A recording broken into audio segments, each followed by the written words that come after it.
What's up, guys? Welcome to Good Bad Wrestling No Holds Barred. This is the show where we dig up bad wrestling from the past and then bury it again. I am your host, John. I'm Jack Brinks. And today we've got a special one for you. We are going to fantasy book the Good Bad title. Oh, I'm sorry. I mean the Universal Championship. It might as well be the Good Bad title. You can find the show everywhere where they got podcasts. We're on Google, Apple, Spotify, anywhere they got podcasts. You can't hide from us in the deepest, darkest corners of the internet. We're also on YouTube, so some of you might be looking at our big, stupid faces. Yep. If you are, please super kick that subscribe button so you don't miss any of the fun. And you can follow us on the socials. We're at Good Bad Wrestling on Instagram. We're on Facebook. So join along, give us some suggestions. Let us know what you think of the episodes. Fantasy book the the Universal Championship along with us. Also, let us know what you think of my door. My kitchen door. Yeah, isn't that a great door? And also my Universal title that I won from you. It's the U.S. title, but that's cool. That's what I said, idiot. Okay, so like I said, today's topic of Good Bad Wrestling is not so much the past as it is the exact present, at least at the time that we record this. Things could be changing as we speak, but we want to talk about the Universal Championship. So as you probably know, Braun Strowman defeated Goldberg in front of no one at WrestleMania to win the Blue Universal Championship. So this led me to think this belt is a joke, right? First of all, it's blue. Before that, it was red. It was the Fiend's face. I saw that the other day on WWE Shop. It's $500 for that awful piece of garbage. It's $500 for the like lower level replica one. At first, it was $6,000. Ugh, Jesus. Yeah, because the Fiend is an otherworldly murder clown, but he likes money. And be sure to get his autographed box on WWEshop.com, by the way. The murder clown. Get the murder clown's autograph. So first I wanted to run through the lineage of the Universal Championship. Then I want to project to the future. I want for each of us to give our bad example of what might happen, meaning what we think WWE will do. Our good example of fantasy booking, meaning something opposite of what WWE might do, and then a good bad situation, meaning like what would be the most fun thing for us to watch. So real quick, let me just kind of give a history of the Universal Championship. So it was developed in 2016, as we remember, and Finn Balor was the original champion. He won it at SummerSlam. That's right. Had a great match with Seth Rollins, but he tore up his chest and his shoulder. So was this? I'm trying to remember. Was this created from another title, or was the WCW and WWE WWF title, were those absolved into each other to be the world champion? The World Championship and the WWE Championship came together and stayed the WWE Championship, and that's the one that like The Rock had. Yeah. And then they were going to split the brands again in 2016. So they had the World Championship, the World Heavyweight Championship, and then the Universal was going to be on Raw, and that's this. Gotcha. So it started out red. So you're starting off hot. Finn Balor is your first champion. He's a great all-around wrestler. If I recall, he was a demon at the time. Yeah. So here you have a man who has otherworldly demon powers who originally wins this title. He had to vacate it the next day, so he only had that for 22 hours. The next person that would win it is Kevin Owens. Nothing goofy about Kevin Owens. He's a pretty straightforward, meat and potatoes, punch you in the face kind of wrestler. Problem is Goldberg came back. Yeah. And decided he wanted to be champion. And he is a football superhero. I don't know what Goldberg is. I love Goldberg overall. Like his entire history, I love Goldberg. Don't really need him nowadays. But so Brock Lesnar takes the title from Goldberg. Brock Lesnar is about as meat and potatoes as it gets as a wrestler. Nothing goofy about him whatsoever. Then Roman Reigns took it. Then Roman Reigns had to relinquish it because of his leukemia. From that point forward, things get a little ridiculous. It goes back to Brock Lesnar. Then it goes to Seth Rollins. Then back to Brock Lesnar. Then back to Seth Rollins. And from Seth Rollins to Halloween in Saudi Arabia. Yeah. It would go to the murder clown Bray Wyatt, and that's where it becomes the GoodBad Universal Championship. So now an otherworldly Mr. Rogers Murder Clown is your champion because, you know, he wants titles and things of that nature. And it's then important. Yeah, exactly. And then a 55-year-old football superhero took it from him in 8 seconds. And then our most recent champion, Braun Strowman, who is a monster among men and a stand-in for Roman Reigns at WrestleMania, took the title in 5 moves or whatever it was. Yeah. So this title to me is a joke. But if they lean into it and they make it the GoodBad Championship and it's for these people and that it's a whole category of you can only sports entertain and you can't wrestle, then I'm for it. Let's just crank it up to 11. And everyone out there, there's a petition going around. There's not, but there should be, to actually rename it the GoodBad. GoodBad. Yeah, please sign that. Yeah, it has 10,000 signatures, and you know, every vote counts. I don't. There's John. There's Sean. There's Sean. John. There's John. Sean. Yeah. All right, so let's fantasy book what we think is going to happen to the GoodBad Universal title going forward. All right. I'm going to let you kick things off. What is your kind of worst case scenario that you think is realistic that the WWE might actually do? I think the obvious, because it's Strowman. I'll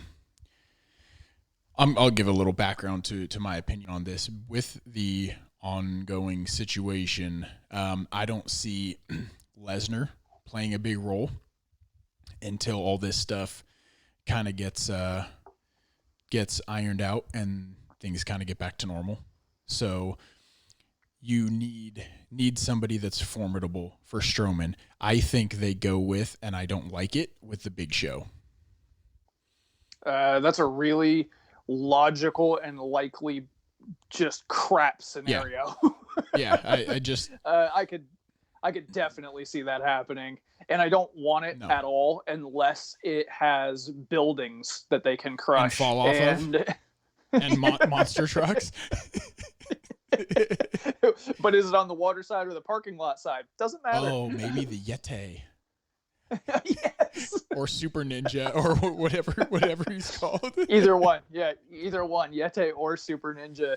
Yeah, I could definitely see that happening with Big Show. And Big Show will come into the match as a babyface, but he'll leave as a heel because he just turns back and forth and nobody cares. My bad pick for what I think WWE will probably do is keep it on Braun until Saudi Arabia, and then have Kane be an opponent in Saudi Arabia. And Kane's wig will fall off, and the Saudi princes will absolutely love it. It'll be 300 degrees. They'll both be too sweaty and tired to do any of their own moves. It'll be great. I dislike the idea of Kane being the next. I dislike that idea less than I dislike the idea of Big Show. I think I follow your Steiner math. Yeah, no, grand scheme of things, I like Kane more, but he's to the point now where he's pretty physically past his athletic prime, and he's not got a lot of good things in the ring left in the tank, and he should stick to being there. Okay, let's go to the good side of things, meaning an idea that WWE would never pull off because it makes too much fucking sense. So I was torn when you threw this idea at me with the good and the GoodBad. So they're kind of interchangeable, but off the fly, I'm gonna go with my picks. For me were interchangeable. Are something that would be good that they would never do would be Keith Lee. Yeah, that would be because awesome. I think that would be like story wise, he's a monster and he's athletic. Yeah. So it doesn't make sense to me if you have a Mustafa Ali legitimately taking on Braun Strowman, right? Right. But yeah. Keith Lee can go into matches with smaller people and it makes sense, and he can be a monster and it makes sense. He would actually be he would actually be dwarfed by Braun, Yeah. which would be a really cool scenario, right? It would be like one of the first times that we've seen him be the smaller, more agile, faster man in a match. That would actually be really, really interesting. Way too good for WWE to think of. Yeah, if it was NXT, I would say that that's a possibility. They can't. Whoever's writing for the main roster can't grasp those ideas. Yeah. My good scenario is Braun hangs onto the title and he just runs through competition. He just blasts through Kofi Kingston and Ali and Roman Reigns and Bray Wyatt and all these competitors over the course of a year. And then next year at WrestleMania, him and Drew McIntyre have a unification match at WrestleMania 37 in Hollywood. Yeah, I could actually get behind that story. Yeah, that I would be all about that if they built Braun back up to where he was like 2017-18 level of interest.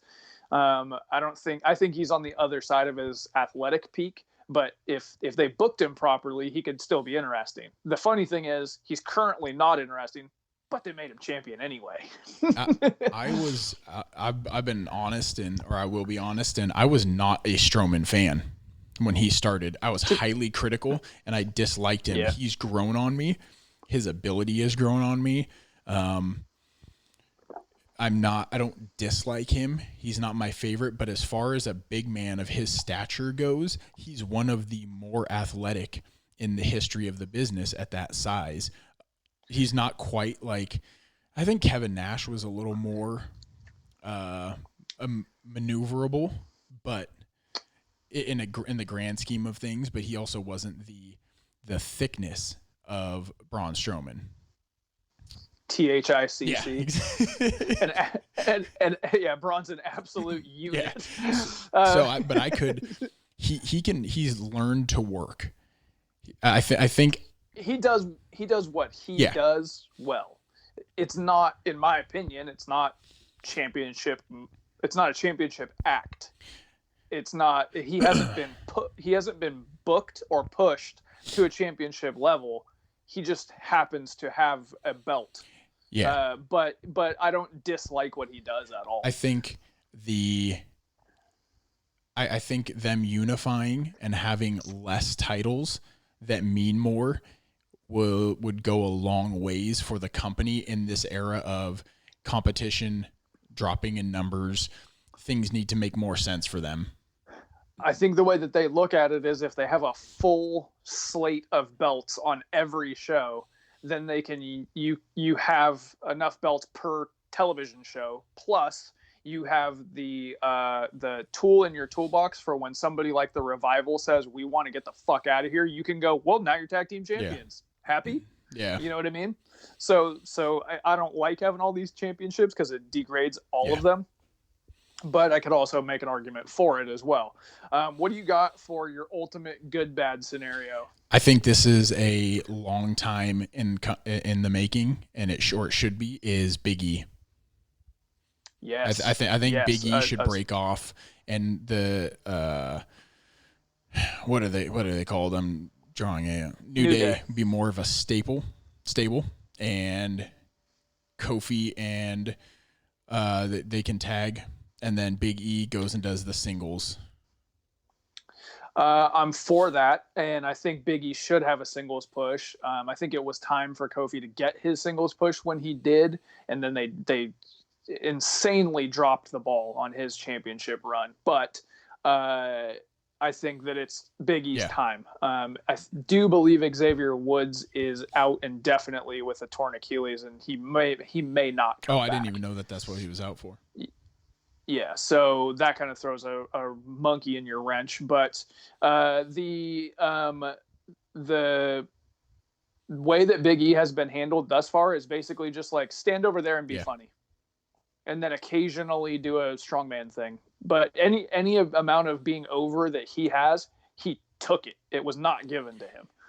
So I would love to see him get a rocket tied to him. He also hasn't gotten to the point of Bray Wyatt or Dolph Ziggler to where it's beyond repair. He still has they still have the ability to make him a face of the company, and they should. He's not only strong, but he's athletic.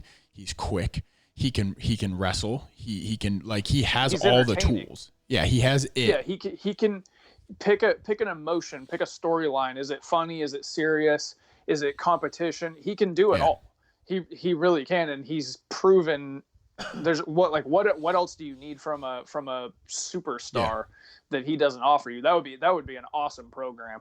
All right, my good bad scenario is we're going to take this to Survivor Series, okay? This is going to be the Undertaker's retirement match at Survivor Series, the same place where he started, and it's going to be another cinematic match like the Boneyard match was. I want a monster movie, gigantic human showdown cinematic match in, I don't know, the parking lot, a graveyard. I don't give a shit. Wherever Braun Strowman lives, like a meth lab out in the woods. Whatever. I just want a cinematic match with The Undertaker that is equal to the Boneyard match, and this is Taker's retirement at Survivor Series. I can get on board with that. The hard part is, for me, I really hope that Taker's last match was the Mania Boneyard match, because it's one of the, like we talked about, one of the greatest WrestleMania moments ever. Oh yeah, I'd be totally fine if that was the case, but just fantasy booking. Yeah, you could make that work. Yeah. If the cinematic match becomes a genre that is on every WrestleMania or one every pay-per-view or something like that, I'm all about it, as long as Matt Hardy is nowhere near it. Don't even get me started. But if the cinematic match becomes a thing and becomes a style, could we see the return of, say, Lucha Underground, which is that would actually sort of a cinematic? They really were the ground layers for that whole thing. That whole, like, accepting the non-realistic stuff and just making it cinematic, and this guy catches on fire and that guy gets his head cut off and stuff like that. So yeah, that would be actually pretty cool. Yeah. Or maybe they just do a whole show that is this style. Yeah, it'd be interesting to see if they could pull that off. I wonder if they would do that with the continuing, if this stuff continues longer than, I don't think it is, but longer than it much longer than it has been. Yeah, I could see that being just like a new way to kind of circumvent the rules and things society kind of pushes that you're supposed to do and not do. But when things go back to normal, which I kind of think is sooner rather than later, I hope that the cinematic thing sticks around.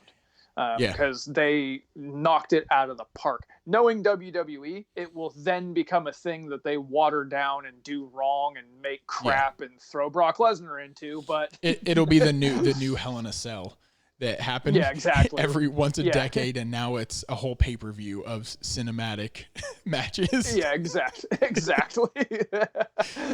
All right, guys, that's our fantasy booking for the Blue Universal Championship. Get at us at the Good Bad Show. Let us know what you want to do with it. Let us know what you think of the episode. Hit us up on Facebook. Super kick that subscribe button on YouTube. Start a petition. And we will. Yeah, absolutely. And stick around, because we're going to have the news coming up. We'll let you know what's going on, even though there's really not much wrestling going on. And we'll catch you guys next time. Peace. Peace.